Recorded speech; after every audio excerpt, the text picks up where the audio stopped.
Selamat pagi teman-teman semua, semoga suaraku terdengar jelas. Jadi hari ini aku bakal cerita soal community marketing, ya kurang lebih 30 sampai 40 menit aku cerita, secara fundamental juga case study yang pernah aku, pelajarin gitu ya, tapi nanti bakal ada sesi tanya jawab untuk teman-teman di sini mungkin yang masih cukup awam dan juga, ingin mendalami soal community marketing gitu.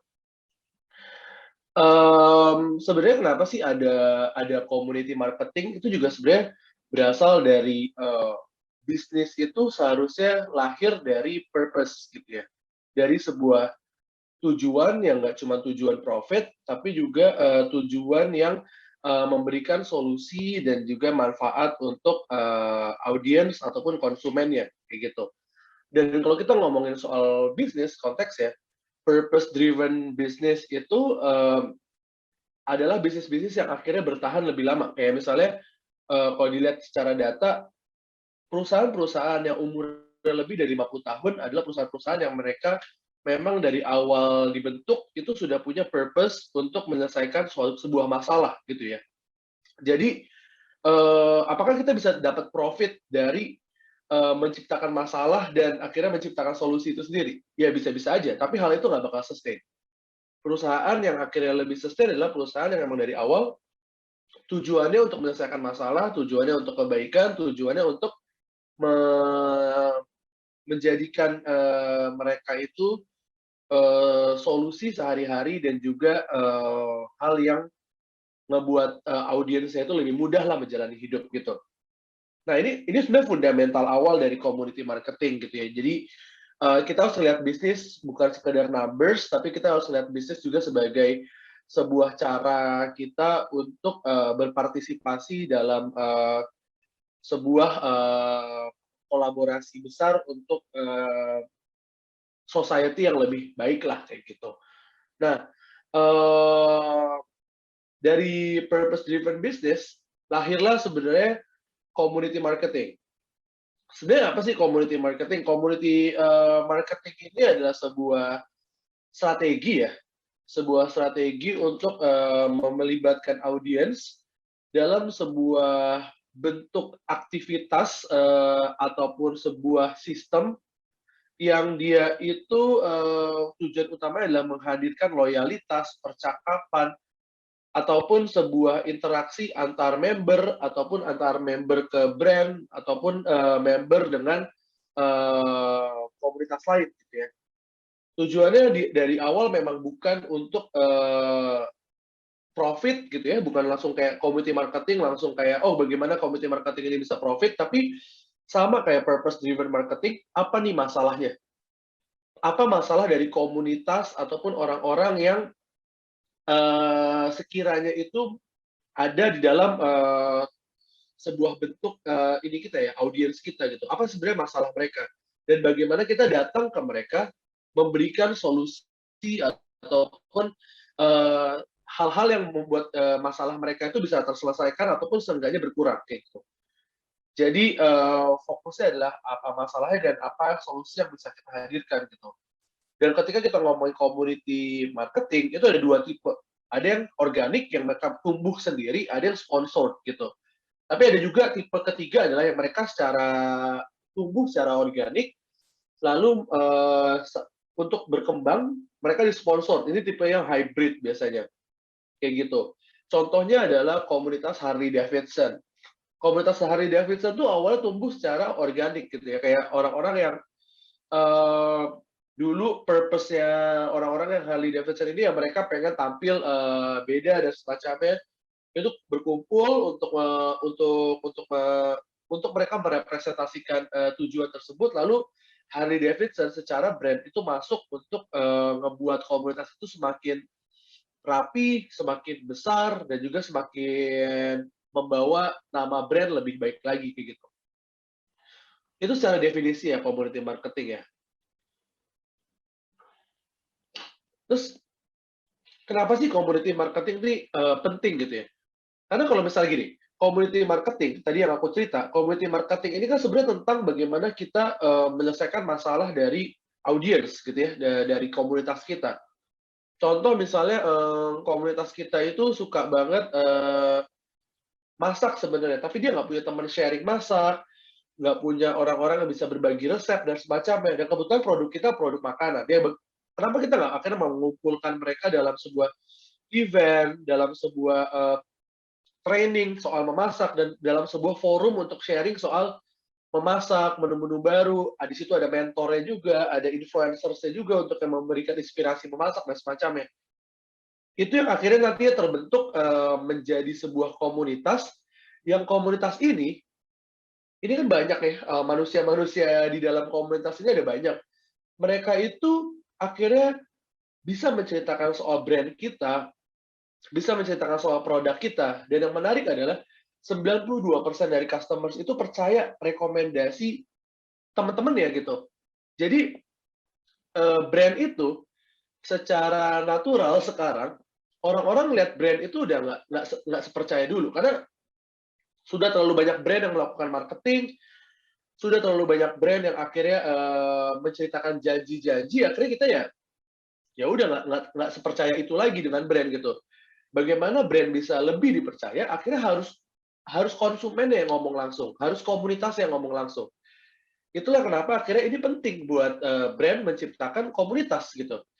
Dan 70% orang-orang itu lebih prefer konten-konten yang otentik. Maksudnya konten-konten yang memang lahir dari sesama user, konten-konten yang lahir dari sesama pengguna gitu.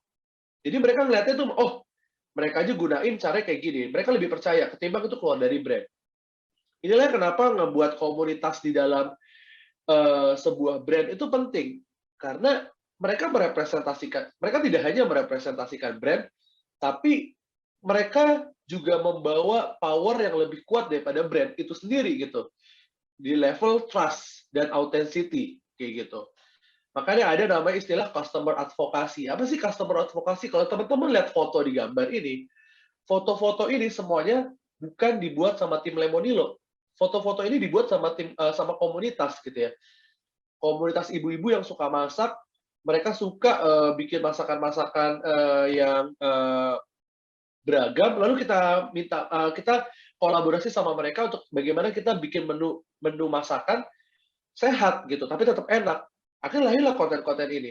Ini namanya customer advocacy. Bagaimana kita bisa mengadvocate mereka, memberikan tools buat mereka, memberikan ruang buat mereka untuk mereka akhirnya merepresentasikan kita dengan cara mereka gitu. Kita nggak memaksa mereka untuk melakukan, ayo dong bikin konten dan semacamnya. Tapi kita tahu dulu kayak apa sih kebiasaan mereka, siapa sih mereka, apa sih keinginan mereka, tujuan mereka.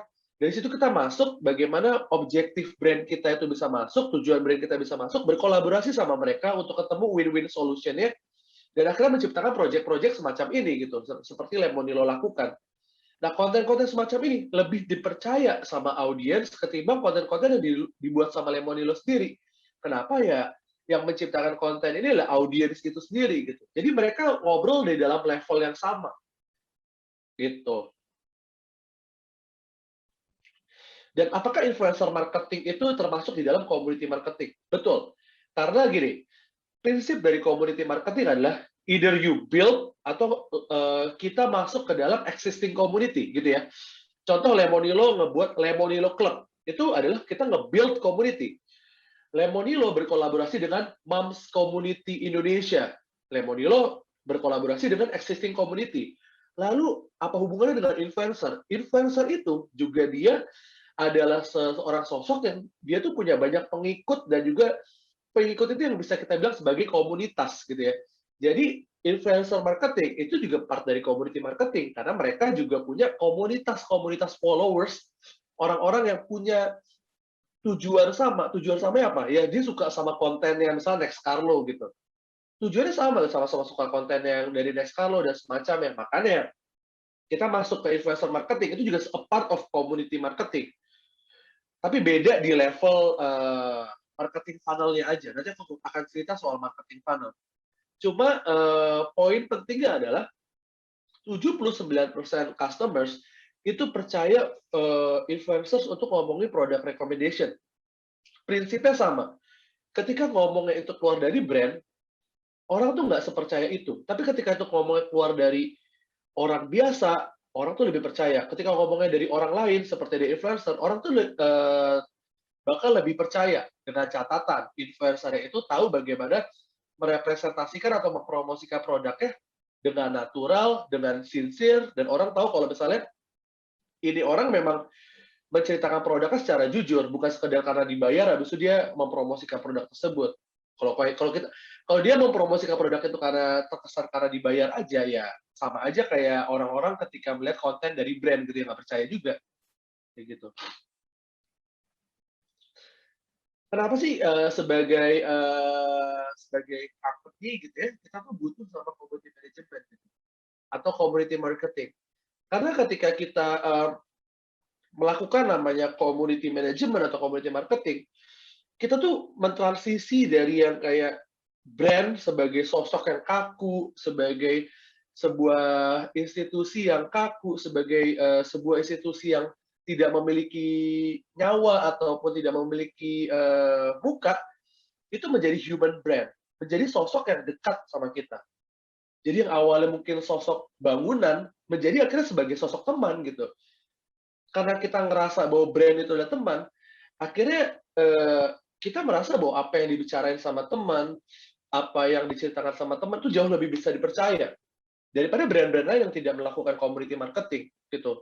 Tapi prinsip ya dari brand adalah ketika kita lakukan community marketing di situ, kita harus tahu bahwa our goal itu adalah untuk support dari komunitas kita, bekerja sama sama mereka dan berinteraksi sama mereka.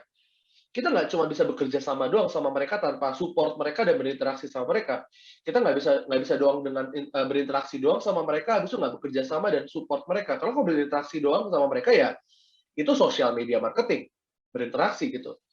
Tapi kita cuma support mereka tanpa support mereka tanpa work with them, tanpa interact with them, ya itu kita cuma jadi sponsor aja di sebuah event gitu. Ketika kita bekerja sama atau kerja bareng mereka doang tanpa interact dan support mereka deeply gitu ya, ya itu kita cuma kayak manfaatin mereka doang gitu. Jadi nggak bakal sustain. So ada 3 prinsip: support, work, for and with them, and interact with them gitu. Jadi buat itu menjadi sebuah unsur dua arah, seperti kayak teman-teman berkolaborasi dengan teman kita sendiri atau komunitas lain gitu ya. Oke, bentar ya, aku ada yang ngetok bentar satu.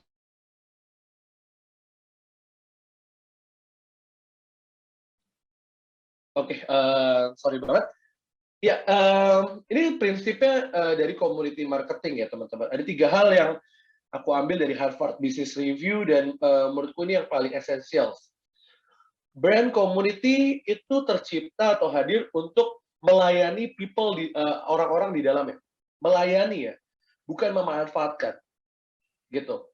Makanya mungkin kayak banyak orang berpikir bikin community marketing atau brand community ini buang-buang uang. Di awal pasti iya, beda sama ketika kita bikin digital marketing ataupun social media marketing, mungkin kita bisa ngukur investment kita berapa di dalam habis itu hasilnya berapa dalam 1 bulan, dalam 3 bulan. Tapi ketika kita ngomongin community marketing, ini investment jangka panjang, bertahun-tahun gitu. Ketika kita lihat komunitas Harley Davidson sampai sekarang masih kuat, itu mereka membangun itu bertahun-tahun. Dan dampaknya ketika itu udah sukses, dampaknya jauh lebih besar dari marketing-marketing channel lain gitu. Yang kita memang berharap itu terjadi dalam impact-nya dalam 1-2 bulan gitu. Community marketing bisa jadi setahun, 2 tahun, 3 tahun, tergantung jenis komunitasnya, tergantung brandnya, tergantung goals dari community marketingnya gitu. Kalau misalnya teman-teman tahu ya, walaupun ya ini study case-nya dari brand yang mungkin cukup kontroversial gitu ya, kayak brand rokok. Brand rokok itu sangat kuat di community marketing karena mereka tidak bisa melakukan konvensional marketing. Yang mereka lakukan adalah mereka berkolaborasi sama komunitas-komunitas dan membuat komunitas-komunitas itu menjadi bagian di dalam suatu komunitas besar dari brand rokok itu gitu. Dan apakah langsung ada transaksinya? Belum tentu gitu. Tapi mereka membangun loyalitas dan kedekatan emosional dengan orang-orang di dalamnya. Mereka nge-serve, nge-sponsorin event,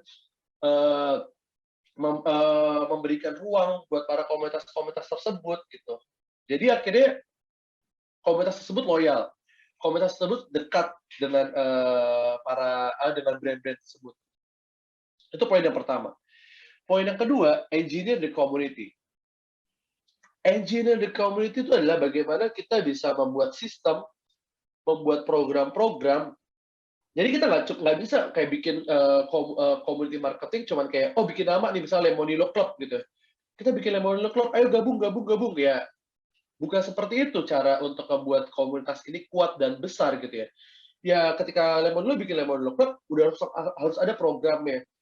Bagaimana kita membuat mereka terus-terusan berinteraksi dengan Lemonilo dan terus-terusan berinteraksi dengan sesama member gitu ya, termotivasi untuk ikut kegiatan ya sampai akhirnya pelan-pelan mereka menjadi bagian dari loyalitas terhadap Lemonilo itu gitu.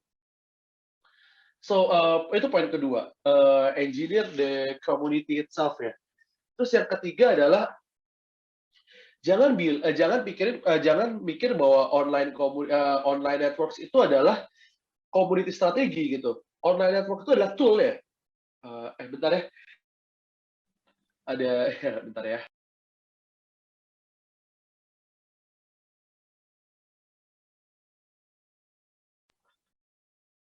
Oke, sorry banget.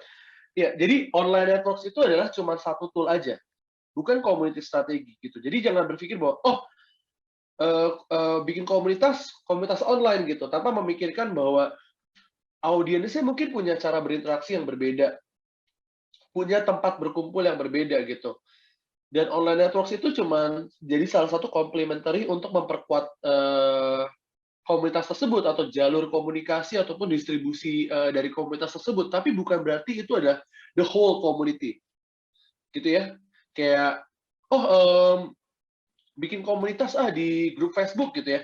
Ya grup Facebooknya itu adalah tool gitu.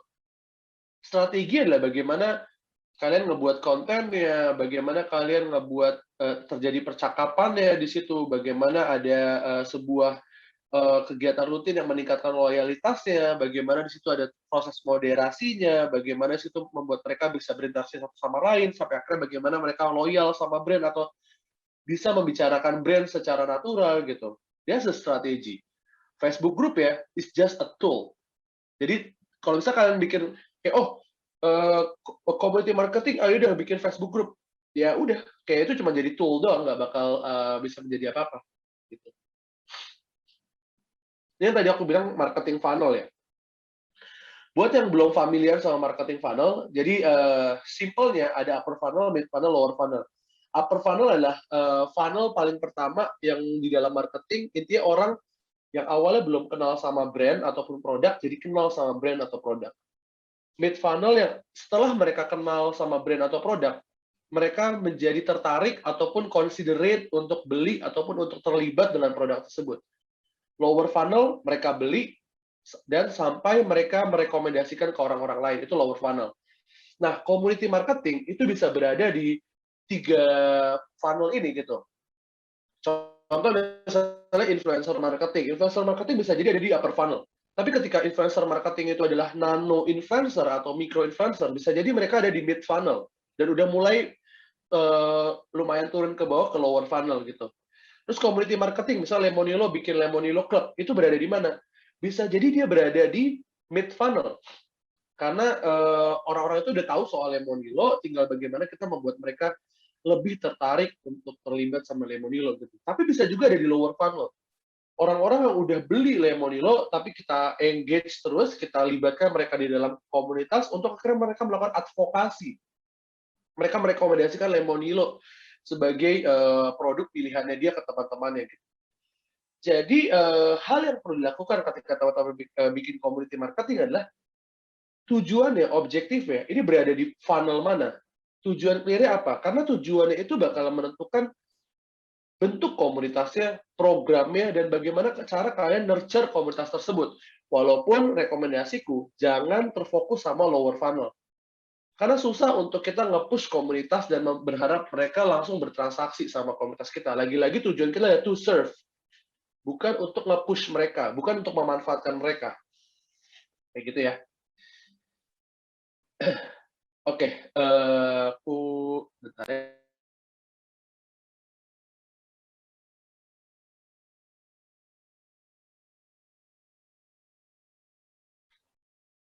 Oke, eee, net ada sedikit gangguan. Oke, so, case tadi, aku sekarang masuk dari tadi ngomongin lebih pada fundamentalnya, aku bakal cerita soal beberapa case study yang pernah aku, lewatin ya. Jadi, yang pertama adalah, soal Lemonilo, berkolaborasi dengan influencers. Mungkin banyak yang berpikir bahwa, "Oh, Lemonilo berkolaborasi dengan influencers itu adalah ya karena budget Lemonilo besar untuk bayar influencers." Enggak jawabannya gitu. Karena prinsip kita adalah soal kolaborasi, bukan transaksi. Itu prinsip awal yang kita lakukan gitu. Walaupun pada akhirnya ada beberapa atau sebagian besar influencers yang kita bayar, tapi kita maju dengan influencers dengan kolaborasi. Dan dengan kolaborasi ini, kadang kita mendapatkan banyak hal, sebagai brand yang itu kita tidak dapatkan ketika kita maju dengan transaksi doang. Ketika kita maju cuman kayak, "Eh, berapa harga rate lo? Oh, ya udah gue bayar, lo nge-post," gitu. Ketika kita kolaborasi, kita bener-bener kayak engage, mereka sebagai influencers, oh ternyata mereka suka produk Lemonilo yang ini, kita kirimin, ketika lagi lebaran kita kirimin hampers, ketika mereka ulang tahun ataupun mungkin ada yang baru melahirkan, kita kirimin, bingkisan, kayak gitu. Jadi membangun ikatan emosional. Dan ketika ikatan emosional dibangun, kadang-kadang mereka tanpa harus dibayar, mereka melihat kita sebagai teman, mereka juga kayak sering review produk kita tanpa harus kita paksa gitu ya.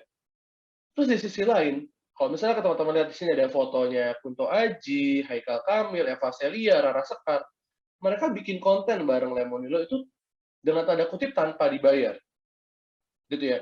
Terus kenapa sosok-sosok hebat ini ya, yang mereka memang sudah dan brand itu ketika datang sama mereka pasti sudah dengan transaksional, kenapa orang-orang ini mau untuk berkolaborasi dengan Lemonilo? Karena tadi prinsip kolaborasi, kita masuk ke mereka bukan dengan hanya tujuannya Lemonilo itu apa, bukan bagaimana kita, "Oh, kita mau jualan, bagaimana lo bisa ngejualin produk gue dengan dan bikin produk gue laku." Itu, ya tadi aku bilang, ke komunitas adalah untuk manfaatin doang. Tapi kita datang ke mereka, kita lihat dulu mereka siapa, purpose-nya mereka itu apa. Contoh Eva Celia, dia punya gaya hidup sehat soal soal vegan. Kunto Aji yang sangat concern soal, mental health. Rara Sekar yang dia punya gaya hidup sehat, dia juga berkebun dan semacamnya. Haikal Kamil yang dia, dari selebritas sekarang menjadi seorang pengusaha dan dia sedang menerapkan hidup sehat gitu. Kita melihat bahwa mereka punya purpose dan Lemonade juga punya purpose. Bukan cuma jualan, purpose kita adalah bagaimana bisa menghadirkan hidup sehat itu lebih mudah dan praktis di Indonesia, gitu. Akhirnya bagaimana kita bisa bertemu dengan, dua purpose tersebut, akhirnya kita bikin konten bareng. Eva Celia ngomongin bagaimana kehidupan dia sebagai, seorang vegan, Kunto Aji ngomongin soal kayak mental health dan semacamnya. Dan Lemonilo sebagai brand, kita mendapatkan dalam tanda kutip konten bersama mereka gitu, untuk merepresentasikan gaya hidup sehat mereka masing-masing gitu. That's the collaboration gitu. Fokusnya adalah bagaimana kita bisa menemukan middle ground between our community and our brand untuk menuju sebuah purpose yang sama, kayak gitu. Bukan kita datang ke mereka sekedar manfaatin, "Oh, ini orang terkenal, oh ini komunitasnya membernya banyak, ya udah kita gimana cara kita masuk biar mereka bisa ngejualin produk kita bisa laku," gitu. Itu prinsip yang jangan terjadi di community marketing. Prinsip kita adalah kita kenali mereka, mereka siapa, behavior-nya seperti apa, tujuan mereka apa, apa hal yang mereka butuhkan, solusi apa masalah apa yang sedang mereka alami, apa yang mereka suka dan nggak suka, dari situ baru kita masuk untuk akhirnya berkolaborasi dan menuju tujuan yang sama, gitu. Tupperware deh, sama tadi kayak poin aku, try to find motivation gitu ya, their motivations. Tupperware itu punya, acara namanya Arisan Tupperware. Intinya mereka ngumpul-ngumpul, habis itu kayak, sama kayak arisan, tapi ini dapat produk kayak Tupperware gitu. Dan ini masif banget di seluruh Indonesia gitu ya. Kalau misalnya teman-teman di sini berpikir bahwa, oh community marketing itu mahal, justru kebalik.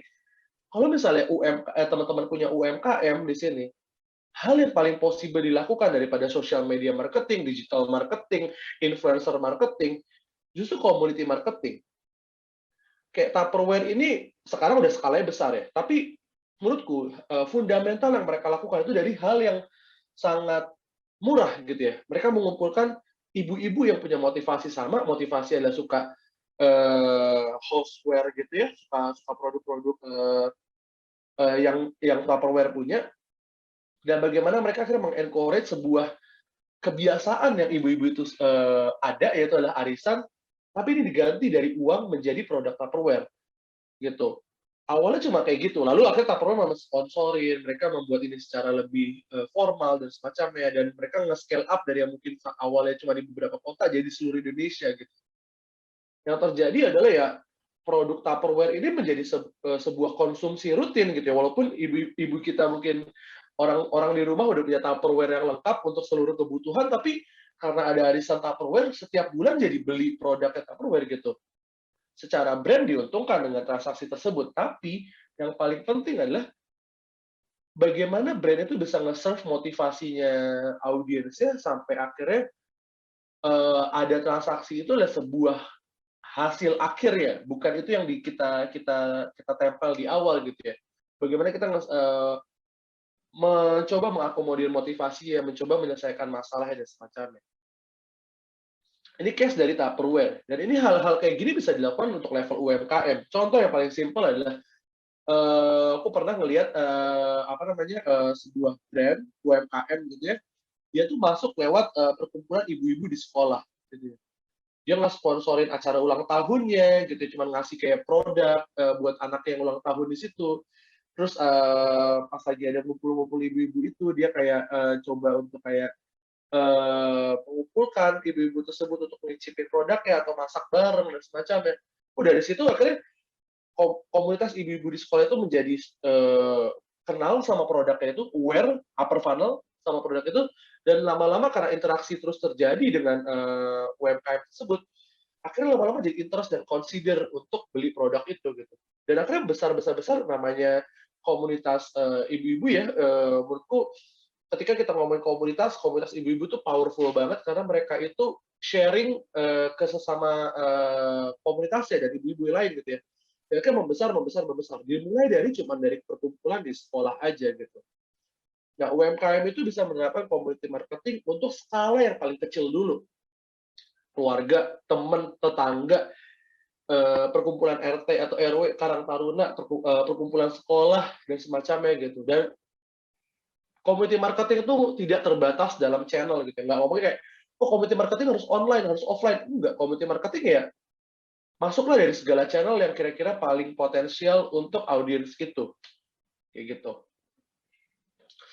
Wardah juga sama kayak Tupperware. Dia tahu motivasinya apa, kebutuhannya apa, dia tahu siapa komunitasnya, dan dia tahu siapa sosok atau influencer yang kira-kira bisa merepresentasikan komunitasnya. Sekarang Wardah udah besar banget. Cuma dulu waktu awal-awal, influencer-nya atau selebritas yang merepresentasikan, Wardah itu ya tidak seterkenal sekarang, tapi dia tahu siapa yang paling tepat untuk mereka engage. Mereka membuat event-event di seluruh kota, mengumpulkan, komunitas dan audiens yang mengumpulkan konsumen ya, dan berusaha untuk memberikan, manfaat ke komunitasnya sesuai dengan brand value-nya dia sebagai kosmetik dan juga community value-nya sebagai, kosmetik kan tujuannya, dan mereka spesifik ke muslim ya gitu ya. Dan itu yang akhirnya mereka secara konsisten coba maintain dan sampai akhirnya Wardah sebesar sekarang gitu. Wardah bisa dibilang pemain baru yang besar banget dan itu mengalahkan brand-brand besar seperti, Unilever yang juga punya produk, personal care ya, kayak gitu. Mereka start dari community marketing ya, dan itu luar biasa besar sekarang. Tapi mereka memulai dari skala yang kecil, dia tahu, mereka melakukan banyak eksperimen komunitas, lewat aktivitas-aktivitas komunitas, dan dari eksperimen itu ketika dia tahu mana yang works, mereka scale up gitu ya, dari awalnya mungkin satu kota jadi seluruh Indonesia. Tapi yang paling penting dari Wardah, purpose driven marketing yang mereka itu mentranslate purpose driven business ya. Kalau misalnya ketemu sama founder Wardah, memang founder Wardah itu sesuka itu sama komunitas. Memang prinsipnya melayani dan semacamnya. Jadi community marketing itu nggak bisa, memang harus jujur gitu. Bahkan orang yang melakukan community marketing nggak cuma bisa orang marketingnya, yang punya bisnis juga harus melakukan itu. Karena intinya adalah bagaimana kita bisa nge-serve komunitas-komunitas kita gitu. Eh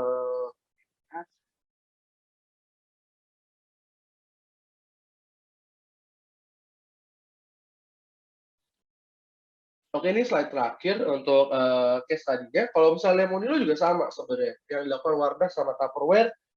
Kita tahu siapa komunitas kita, em, kita tahu positioning kita siapa, dan akhirnya kita berkolaborasi sama komunitas-komunitas dan audiens yang tepat. Kalau Lemonilo, karena Lemonilo berusaha untuk kayak mengkampanyekan hidup sehat, berusaha untuk kayak membuat hidup sehat itu sesuatu yang inklusif dan bisa dilakukan oleh semua kalangan, akhirnya kita berkolaborasi justru dengan semua kalangan gitu. Kita berkolaborasi sama komunitas ibu-ibu, kita membuat fit club di mana kita bisa olahraga bareng, kita bisa mentransfer kayak kebiasaan hidup sehat kita, dan juga kita mensponsori komunitas-komunitas olahraga yang kecil-kecil aja gitu, kayak komunitas-komunitas futsal, komunitas-komunitas bola gitu, yang mereka mereka mungkin tidak terkenal gitu ya, tapi secara value mereka sedikit banyak merepresentasikan value kita. Lalu kita mengumpulkan mereka dalam sebuah turnamen, kita membuat mereka berinteraksi satu sama lain. Dan yang menarik adalah yang akhirnya secara tidak langsung mereka itu mengkampanyekan dan mempromosikan produk Lemonilo gitu. Apakah berarti mereka itu semua konsumen Lemonilo? Belum tentu. Belum tentu mereka konsumen Lemonilo. Tapi yang paling penting adalah bagaimana kita bisa masuk ke value mereka, ke cara hidup mereka, lalu pelan-pelan kita buat Lemonilo itu masuk ke dalam keseharian mereka gitu. Karena sebagai brand, tujuan kita tuh nggak selalu harus tentang jualan. Sebagai brand kita ada fungsi untuk mengedukasi. Dan Lemonilo sebagai brand yang masuk ke gaya hidup sehat, peran kita untuk mengedukasi itu lebih besar ketimbang kita berjualan. Setelah kita mengedukasi dan orang percaya soal hidup sehat dan lebih mendalami soal hidup sehat, sebagai produk dan brand kita lebih mudah untuk masuk ke mereka gitu. Jadi ya itulah bagaimana kenapa kita berkolaborasi dengan banyak healthy communities. Ya, kurang lebih kayak gitu. Terima kasih teman-teman, sorry banget banyak gangguan tadi soalnya ada yang mondar-mandir di depan. So, monggo kalau misalnya ada pertanyaan bisa langsung gitu. Oke, baik. Terima kasih Pak Irfan atas pemaparan materinya yang sangat menarik sekali ya, sekaligus pastinya memberikan ilmu-ilmu baru nih terkait dengan community marketing tentunya. Nah, bisa aku simpulkan sedikit nih Pak, berarti community marketing sendiri merupakan sebuah strategi di mana melibatkan audiens dalam sebuah bentuk aktivitas ataupun sebuah sistem yang tujuan utamanya adalah menghadirkan loyalitas ataupun interaksi antar member ataupun member ke brand ya, atau juga komunitas lain. Kemudian yang paling penting adalah tujuannya itu tidak langsung profit. Kita harus lihat dulu masalahnya apa antar member dan apa yang mereka butuhkan, di mana nantinya dapat sebuah komunitas itu yang memaintain komunitas itu dapat memberikan solusi kepada para member untuk mengurangi ataupun menyelesaikan permasalahan mereka.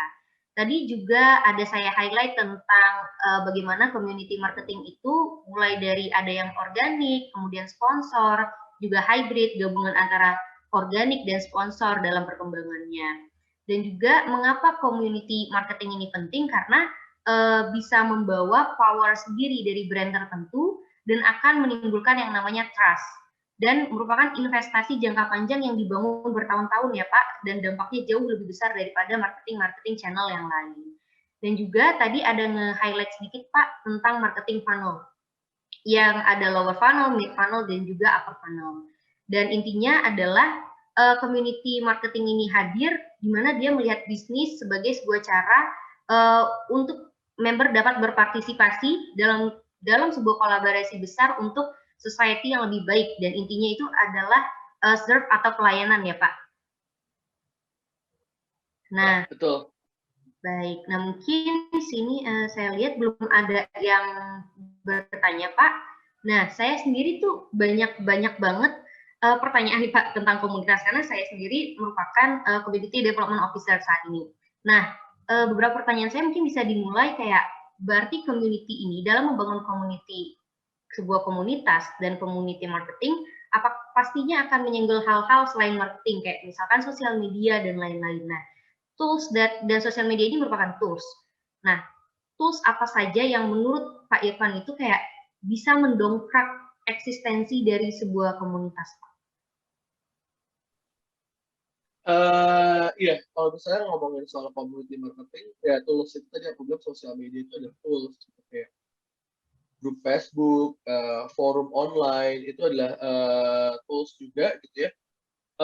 Apa yang bisa mendongkrak sebuah, maksudnya mendongkrak komunitas di dalam sebuah brand gitu atau kayak gimana?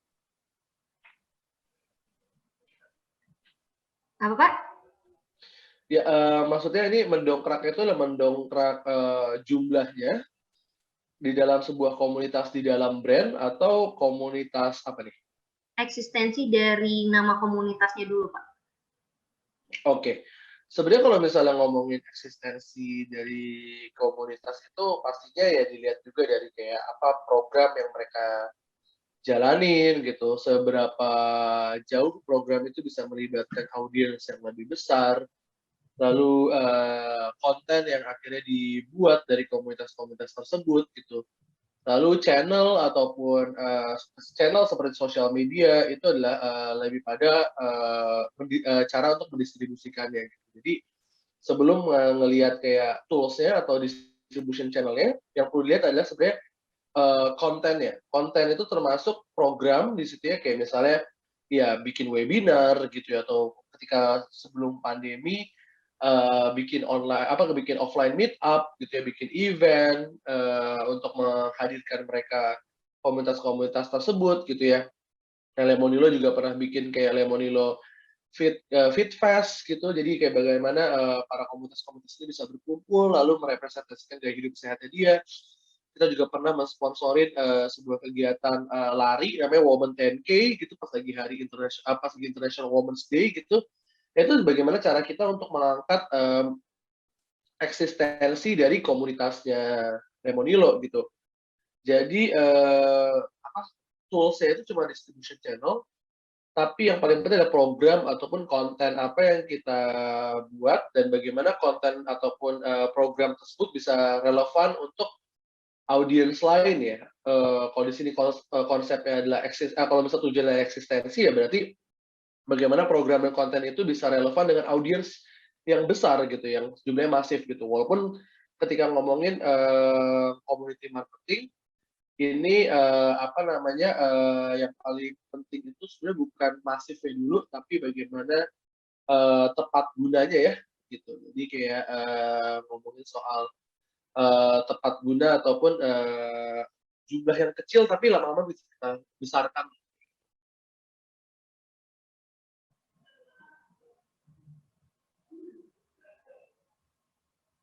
Halo? Ya, sudah selesai jawabanku. Oh, oke Pak. Nah, berarti kan kalau misalkan untuk komunitas sendiri nih Pak, setahu saya itu ada yang memang dia punya brand, dia punya produk, dan ada yang pure dia menyediakan services atau jasa. Nah, sebenarnya itu apakah ada perbedaan signifikan nih Pak dalam membentuk komunitas yang memang base-nya itu ada produk, sedangkan yang dengan yang jasa atau pure services Pak? Walaupun services sendiri itu merupakan produk gitu. Tapi dalam membangunnya apakah ada perbedaan yang benar-benar signifikan untuk membangunnya, memaintain-nya seperti itu, Pak? Sebenarnya nggak ada sih, sebenarnya karena prinsip dari awalnya komunitas itu bukan soal produknya, tapi lebih pada kayak fokus ke audiensnya. Bentuk produknya itu bisa beragam, kayak jasa, contoh misalnya kayak digital agency. Apakah digital agency bisa membangun komunitas? Bisa gitu.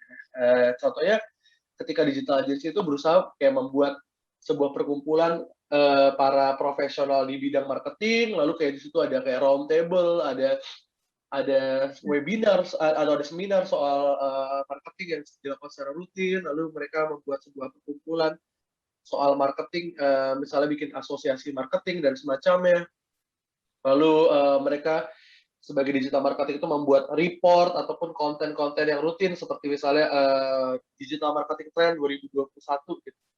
Nah, itu juga cara mereka nge-serve komunitasnya, yaitu adalah para profesional di bidang marketing gitu. Jadi bentuk service ataupun bentuk produk sebenarnya sama aja gitu ya, karena sesama produk pun kayak Lemonilo dengan produk lain itu pun cara engage komunitas itu selalu unik gitu ya. Jadi emang nggak ada rumus yang bisa di-template untuk satu komunitas dan komunitas lainnya. Jawaban aku sama aja lebih pada karena memang mau itu pun service, mau itu pun produk, poin pentingnya adalah bagaimana kita tahu siapa komunitas kita, dan bagaimana kita masuk komunitas kita dan melayani komunitas kita gitu. Jadi fundamentalnya sama, walaupun secara bentuk nantinya bakal berbeda-beda gitu, maupun sesama produk ataupun sesama service gitu. Oke, nah tadi berangkat dari contoh yang Pak Irfan berikan nih Pak, misalkan saya punya nih digital marketing agency, saya pengen nih bikin komunitas biar lebih engage juga, saya tahu keperluan member saya segala macam.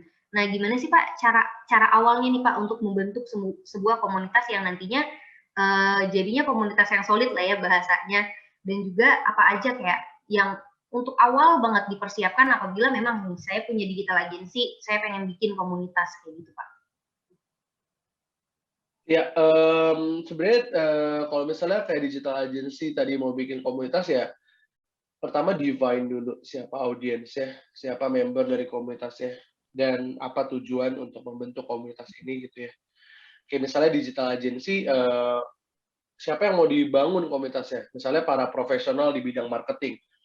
Tujuannya adalah ya untuk mendekatkan produk kalian dengan para profesional bidang marketing dengan harapan nantinya ketika mereka butuh jasa digital marketing bisa pakai agensi kalian gitu ya. Walaupun tidak menjamin mereka bakal langsung memakai agensi kalian. Tapi fundamentalnya adalah yang penting kita melayani dulu mereka, membuat mereka itu loyal, seenggaknya sama aktivitas komunitasnya, baru akhirnya nanti mereka bisa convert ke produk kita gitu. Kalau dulu aku pernah bikin komunitas untuk digital marketing ini dari digital agency yang awalnya aku lakukan adalah ya kumpulkan dulu, aku mencoba men-shortlist siapa orang-orang yang kira-kira tertarik ataupun sesuai sama profil dari komunitasku gitu ya, profesional di bidang marketing. Lalu aku kumpulkan dalam sebuah seminar gitu ya, seminarnya juga gratis tentang bagaimana tren marketing di tahun sekian gitu ya. Terus dari seminar itu kita ada sesi networking sesama profesional itu. Lalu setelah seminar itu kita ngirimin secara rutin beberapa e-book ataupun report soal digital marketing di Indonesia ataupun case study soal marketing di Indonesia.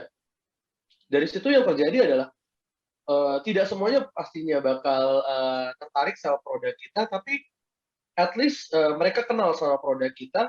Suatu saat mereka bisa merekomendasikan ke temannya, dan akhirnya banyak juga yang akhirnya membeli ataupun memakai jasa produk kita gitu, atau service di bidang digital agency kita gitu. Jadi tapi apakah setelah acara sekali seminar langsung orang itu langsung tertarik sama produk kita? Belum tentu. Bisa jadi itu butuh waktu berbulan-bulan, bertahun-tahun gitu. Tapi yang penting kita bangun dulu komunitasnya, kita tahu apa yang kita tuju, nanti bakal lebih mudah untuk komunitas untuk kita mendapatkan impact dari komunitas-komunitas ataupun member-member ini. Kurang lebih kayak gitu. Aduh.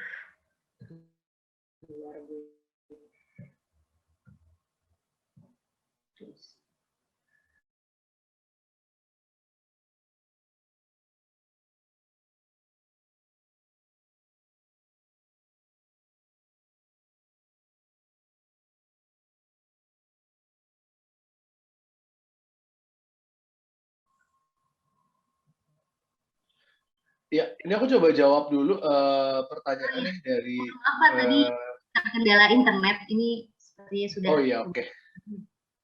Mungkin saya bacain ya Pak pertanyaannya yang ada di kolom Q&A. Ini dari Ibu yang Sian Angelina. Pak Irfan, saya mau bertanya, ada nggak dampak positif dan dampak negatif dari sebuah community marketing? Ya, kalau dampak positifnya tadi yang aku cerita sih ya. Jadi emang menciptakan loyalitas, menciptakan awareness, menciptakan consideration dan interest terhadap brand dan produk gitu ya. Dan sebenarnya membangun basis konsumen yang lebih kuat gitu ya. Membangun basis marketing yang lebih kuat karena tidak hanya satu arah tapi juga dua arah gitu ya. Jadi proses marketing itu juga lahir dari komunitasnya, bukan sekedar dari brandnya gitu ya. Mempromosikan brand kita itu bukan cuma brandnya itu sendiri tapi juga komunitasnya. Dampak negatifnya sebenarnya lebih pada bukan dampak negatif ya, lebih pada challenge-nya adalah community marketing itu belum ada tolak ukur yang belum ada referensi-referensi yang banyak ataupun bukan mendalam ya, belum banyak referensinya soal community marketing. Jadi ini adalah zona yang memang setiap orang tuh masih baru belajar dan mengeksplor hal tersebut gitu ya. Masing-masing company, masing-masing dari brand gitu, mereka masih mengeksplor lebih pada bagaimana menentukan matriks kesuksesan dari community marketing. Bagaimana menentukan formatnya dari community marketing, sistemnya, dan juga bagaimana membentuk komunitas ini lebih kuat lagi. Jadi semuanya masih dalam tahap saling belajar gitu ya. Ini yang akhirnya menjadi challenge buat brand untuk bagaimana bisa menemukan format yang paling tepat, efektif dan efisien untuk melakukan community marketing. Dan negatifnya adalah ya mungkin dalam proses tersebut karena kita juga masih belajar ya banyak investment dari community marketing yang kita tidak tahu apakah berhasil atau tidak. Tapi ya lagi-lagi itu lebih pada cara kita bagaimana menganalisa dan juga mendalami proses dari learning tersebut gitu. Belum ada pattern yang fix yang bisa kayak diikutin sama semua brand karena community marketing ini sangat unik. Maksudnya unik adalah setiap brand, setiap produk yang tadi aku cerita punya format ataupun sistem yang berbeda-beda. Fundamentalnya sama kayak yang tadi aku ceritain, tapi cara kerjanya untuk setiap brand dan produk itu berbeda-beda gitu. Jadi ya mungkin itu lebih pada challenge ya, bukan sisi negatif gitu ya. Namanya sesuatu hal yang baru ataupun uh, sesuatu yang baru lah di bidang marketing ya. Challenge-nya adalah bagaimana kita bisa eksperimen dan juga menentukan tolak ukur kesuksesan dan menentukan format yang paling efektif dan efisien. Oke. Oke, berarti bisa lanjut ke pertanyaan selanjutnya ya Pak. Dan semoga pertanyaan dari Ibu Yangsian Angelina bisa terjawab terkait dengan dampak positif maupun dampak negatif dari adanya sebuah atau menggunakan community marketing. Selanjutnya, ini ada pertanyaan dari Sobat Ace. Di masa pandemi ini kegiatan dari community marketing terpengaruh nggak? Ya, soalnya sekarang kan semua online, walaupun memang online atau offline hanya tools, tetapi rasanya audiens menjadi lebih pasif dibandingkan dengan tatap muka secara langsung. Berkaitan dengan pertanyaan ini, saya merasakan sih Pak, kayak misalkan kalau kita ikut gathering online itu, ya kayak tadi saya bermasalah dengan sinyal, kemudian juga mungkin nanti ada kendala-kendala teknis lain secara online. Kalau offline kan enak ya, kita tinggal tatap muka, kita berinteraksi. Nah itu gimana Pak? Ya memang namanya membangun komunitas tatap muka, bertemu langsung, itu memang diperlukan ya. Jadi emang untuk membangun loyalitas, interaksi secara langsung dan in-depth itu memang perlu dilakukan gitu. Walaupun apakah akhirnya karena pandemi ini tidak bisa dilakukan gitu untuk interaksi dengan mereka secara in-depth, enggak juga sebenarnya. Karena kita bisa membuat format webinar yang lebih kecil gitu, yang lebih bisa berinteraksi satu sama lain. Lalu ada yang namanya kita bisa melakukan telepon ataupun kita bisa membangun interaksi secara rutin di grup WhatsApp dan semacamnya itu. Jadi sebenarnya kayak channelnya masih bisa dijangkau oleh channel online ya, walaupun ada keterbatasan betul. Tapi yang menarik dari pandemi ini adalah karena akhirnya ini memaksa dari semua umur dan semua kelas itu untuk menggunakan medium online. Nantinya ketika pandemi ini selesai, mereka sudah terbiasa untuk mix antara kegiatan offline dan kegiatan online gitu ya. Dulu mungkin banyak dari sini yang tidak terbiasa menggunakan Zoom meeting gitu. Cuman sekarang sudah sangat terbiasa semua orang, bahkan ibu saya juga menggunakan Zoom meeting untuk pengajian dan semacamnya. Jadi pada akhirnya komunitas yang terjangkau bakal jauh lebih luas. Dulu ketika kita membuat event gitu ya, ketika kita membuat event di Jakarta hanya bisa menjangkau orang Jakarta. Sekarang kita membuat event di Jakarta bisa jadi kita tetap bisa live dan menjangkau orang di seluruh Indonesia gitu. Jadi pandemi ini iya banyak kesulitan yang dihadapin, tapi banyak hal baru yang dipelajarin juga, banyak cara baru yang akhirnya di-utilize ataupun dimanfaatkan yang nantinya pastinya bakal berdampak secara positif tentunya untuk bagaimana kita melakukan community marketing gitu. Karena walaupun sekarang kita cuma bisa online, online itu memang tidak se-in-depth tatap muka. Tapi benefitnya dari online adalah online itu lebih scalable, lebih mudah diterapkan dan lebih bisa menjangkau audiens secara luas ya gitu. Walaupun online tidak bisa menggantikan fungsi dari tatap muka itu sendiri. Tinggal bagaimana untuk in-depth-nya itu kita mengubah format online itu menjadi sesuatu yang kira-kira bisa saling bertukar lah gitu. Jadi kayak misalnya contoh ketika Zoom meeting dengan format yang lebih kecil, habis itu mereka semua saling menyalakan kamera, itu kan kita juga ada hal yang lebih in-depth ketika misalnya cuman cuma suara aja gitu. Jadi hal-hal kecil-kecil semacam itu biasanya lebih juga berdampak untuk loyalitas dari komunitas. Kurang lebih seperti itu. Oke, baik Pak. Nah ini masih ada pertanyaan juga nih Pak. Menurut Bapak sendiri, apakah bisa dikatakan bahwa metode community marketing lebih baik dari cara marketing atau pemasaran yang lain, atau mungkin perbandingan dengan cara pemasaran yang lainnya, bagaimana Pak? Sebenarnya kayak gini sih, aku sebenarnya kayak kurang setuju untuk kayak ketika kita ngomongin satu channel itu baik, berarti channel lain itu buruk gitu. Jadi sebenarnya kita nggak harus kayak fight dengan channel lain. Misalnya kayak social media marketing gitu. Social media marketing sama community marketing, apakah bagusan community marketing? Ya jawabannya bukan bagusan, tapi fungsi mereka berbeda gitu. Social media marketing punya fungsi sendiri, community marketing punya fungsi sendiri, tapi mereka sebenarnya bisa saling berintegrasi dan saling support satu sama lain gitu ya. Jadi kalau misalnya tanya apakah community marketing lebih bagus dari cara marketing lain, jawabannya enggak juga gitu ya, karena balik lagi ke bisnisnya apa, audiensnya siapa, objektif dari bisnisnya apa, tapi yang pastinya terjadi adalah community marketing itu saling melengkapi dengan jenis marketing lain gitu ya. Dan banyak brand yang melakukan community marketing setelah mereka cukup settle di fungsi-fungsi marketing lain. Tapi banyak juga brand atau UMKM yang melakukan community marketing itu justru di awal, karena mereka ingin membangun basis komunitas yang lebih kuat di awal gitu. Jadi ya balik lagi ke bentuk bisnisnya, balik lagi ke purpose dari bisnisnya, tapi tidak ada format kayak community marketing pasti lebih bagus atau enggak community marketing harus selalu dilakukan dengan cara seperti ini, kapan dan semacamnya. Nggak ada format pastinya. Lagi-lagi ya kita harus riset sendiri bagaimana brand kita sebenarnya butuh untuk memanfaatkan jenis-jenis marketing yang berbeda-beda gitu. Dan bisa jadi itu dengan community marketing ataupun tidak dengan community marketing ataupun mix antara community marketing dengan jenis-jenis marketing lainnya. Oke, berarti lebih ke arah di antara community marketing dan channel-channel marketing lain itu berkesinambungan ya Pak. Jadi saling bisa memberikan impact dan berdasarkan memang fungsinya masing-masing. Ya, betul. Nah ini ada pertanyaan nih, satu pertanyaan Pak.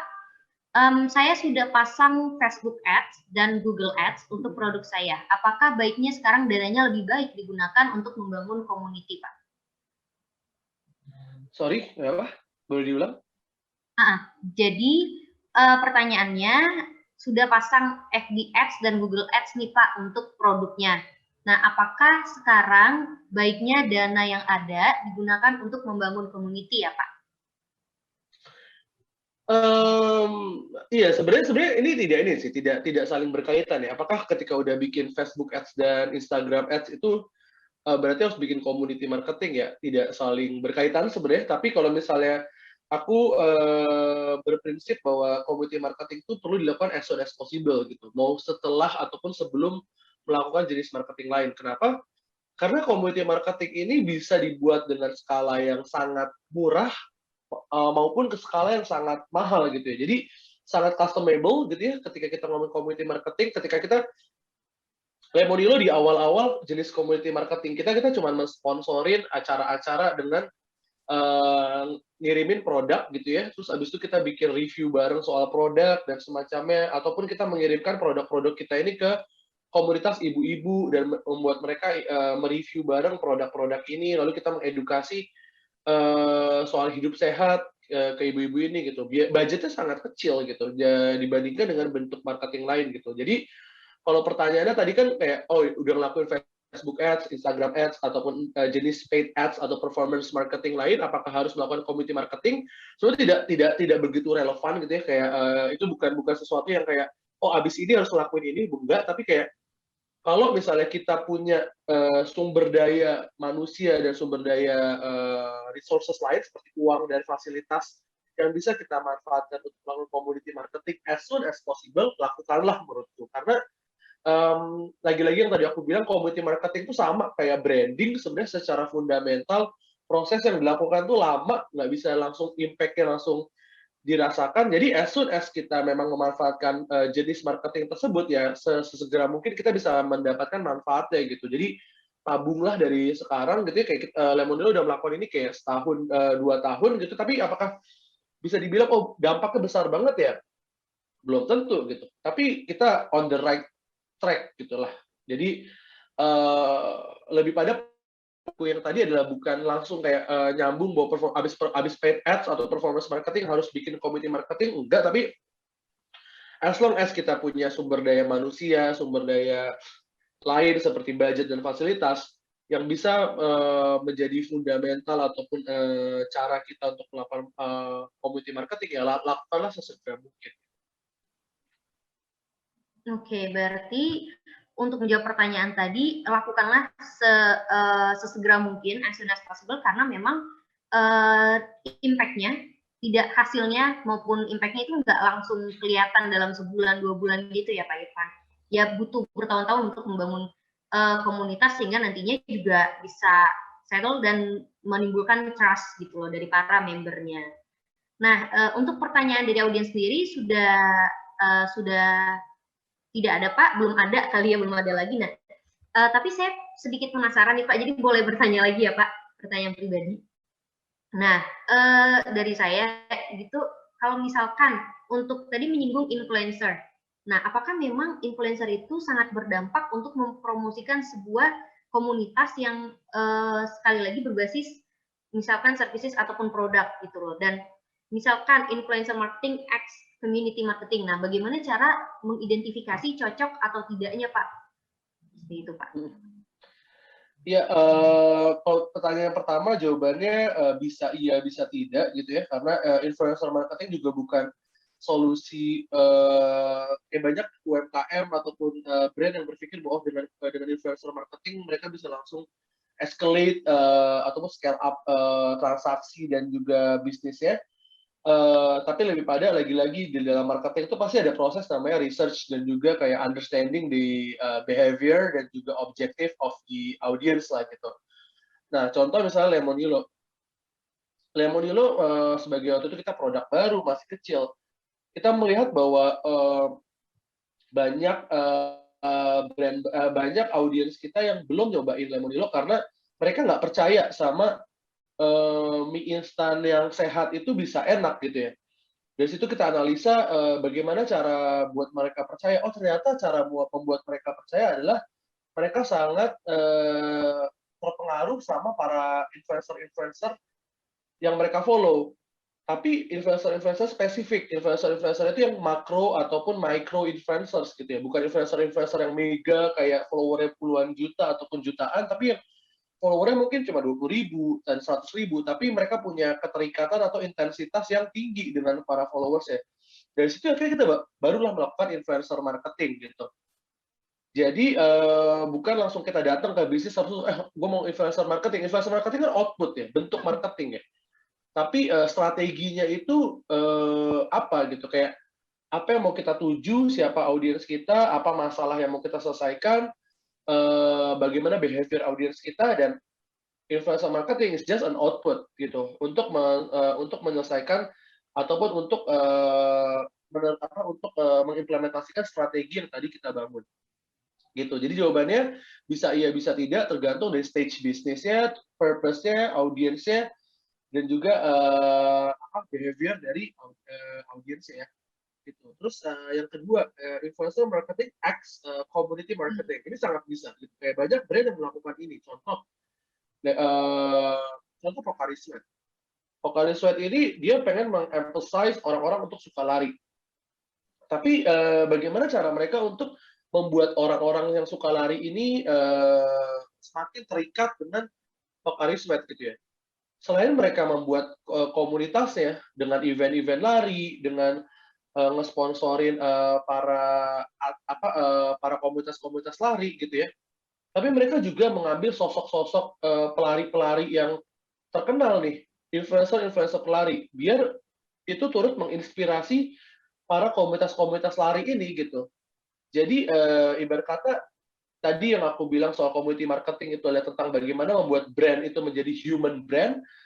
Caranya Pocari Sweat adalah dengan mereka menempelkan sosok mereka sebagai brand ke influencer-influencer ini untuk merepresentasikan gaya hidup mereka yang suka lari tadi ya, dengan harapan nanti mereka lari aus butuh sama kayak nutrisi untuk lari itu mereka minumnya Pocari Sweat. Tapi yang Pocari Sweat lakukan secara prinsipnya adalah mereka nempel ke para influencer-influencer ini untuk bisa semakin masif menyebarkan value-value yang Pocari Sweat ada gitu. Sama juga sama kayak Lemonilo, kita bikin komunitas ibu-ibu, kita bikin kayak kumpul-kumpul sama komunitas ibu-ibu, tapi yang membuat ibu-ibu itu lebih tertarik selain karena memang acaranya, karena memang komunitasnya, tapi kita juga narik influencer ibu-ibu juga untuk ya akhirnya membuat acara itu semakin lebih kuat karena dia yang merepresentasikan sosok yang terpercaya gitu lah. Gitu. Jadi influencer marketing itu bisa jadi representasi dari wajah brand di dalam community marketing untuk lebih meluaskan jangkauan dari community marketing itu sendiri. Oke, baik. Berarti kalau misalkan memang nih saya pengen memperluas jangkauan dan juga mungkin memperkenalkan brand produk jasa dan juga menambah member yang memang tertarik dalam komunitas itu bisa banget menggunakan influencer marketing dan juga sekaligus untuk membangun community gitu ya Pak. Nah, kalau misalkan saya lihat di sini mungkin sudah tidak ada pertanyaan lagi Pak dari para Sobat ACE. Bisa saya simpulkan intinya adalah community marketing itu sebuah strategi di mana akan melibatkan para audiens utamanya adalah untuk menghadirkan loyalitas dan intinya adalah serve atau pelayanan. Nah, mungkin sudah masuk sesi penutupan ya Pak dan sudah jadi batas waktu juga untuk webinar kali ini. Terima kasih atas antusiasme dari para sobat terima kasih dari Pak Irfan juga. Semoga semua pertanyaan bisa terjawab dan materi pun bisa dipahami. Mungkin Pak Irfan ada sepatah dua kata-kata untuk sebagai closing statement webinar siang ini Pak, dipersilahkan. Ya, prinsipnya sih kayak gini untuk community marketing. Community marketing itu kita berinteraksi dengan manusia, dengan orang-orang langsung gitu ya. Jadi berkomunikasilah seperti kita berkomunikasi dengan teman. Bagaimana kita juga sebagai manusia dan sebagai orang nggak cuma pengen dimanfaatin, tapi juga pengen kayak dihargain, pengen juga diselesaikan masalahnya dan semacamnya. Jadi ketika kita ngomong community marketing itu sangat peer to peer. Ketika kita ngomongin peer to peer, kita harus tahu apa masalah mereka, bagaimana cara berkomunikasinya sebelum kita menempelkan tujuan dari brand ataupun company kita gitu ya. Jadi people-nya dulu nomor satu, baru nomor dua objektif dari bisnis dan paling kayak gitu.